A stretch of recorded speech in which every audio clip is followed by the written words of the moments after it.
kaligtasan nyo. Mag-toast tayo. Oo nga! Cheers! Oo nga, mag-cheers tayo! Teka sir, huwag ka masyadong iinom, kagagaling nyo lang. Kita mo, inubo ka tuloy. Okay lang ako. Malu, totoo ba yung nabasa ko sa dyaryo? Na ano? Yung mga kidnapper gumamit daw ng bomba para takutin kayo? Oo, totoo yung balita sa dyaryo. At alam nyo ba, latest model, yung bombang ginamit nila. Talaga? Dahil kailangan pa yung gamitan ng pressure.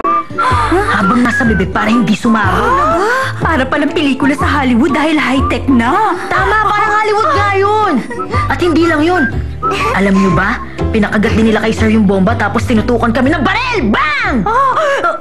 Buti na lang ng mga oras na yun, andun si sir. Kaya sinabihan yung mga kidnapper na, relax lang kayo. I'm sure magmamadali yung mga pulis pag narinig nila ang putok ng baril nyo. Tapos nun, yung mga kidnapper, kumuha na ng bomba. Tapos bigla nilang ipinasa sa bibig niya. Hindi nila naisip na malakas ang loob ko dahil araw-araw akong binubungangaan ni ate dahil 1,000 lang ang sahod ko. Kaya kailangan ko mabuhay para kumayod at kumita kaming dalawa na. lang! Bakit ba yan ang pinag-uusapan natin? Tama na Ate, yan. kung hindi mo ako binubungangaan sa araw-araw na ginawa ng Diyos, hindi sana ako magkakaroon ng sapat na lakas ng loob para ibugay yung bomba sa labas ng bintana, ha? Palakpakan naman!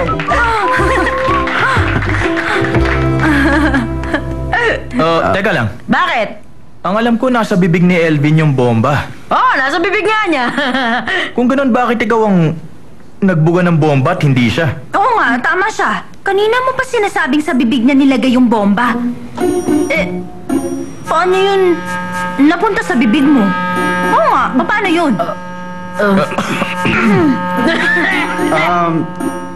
Binigo ko yung bomba, tapos hinipan niya, tapos lumabas sa bintana.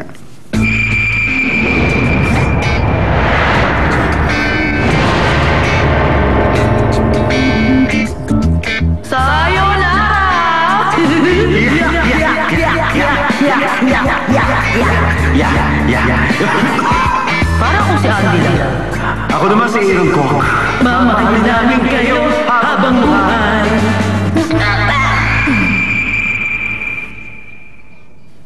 Tama siya. Tama, ganun nga nangyari. Tama yun. Ganun na nga. Teka lang, Malu.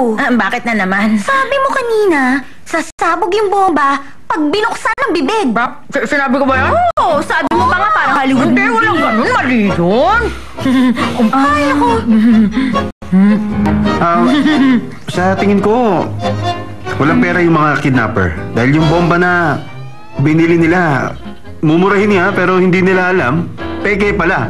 Ganun nga, ang galing mo. Expired na yung bombang nabili nila. Nung lumipad siya sa ere, nabasa ko expired na siya 3 weeks ago. Tama na kayo mga tanong, kumain na lang tayo. Na ako. Tsaka, uminom ba tayo? Kaya lang! Wala Yes. kaya! Whiskey!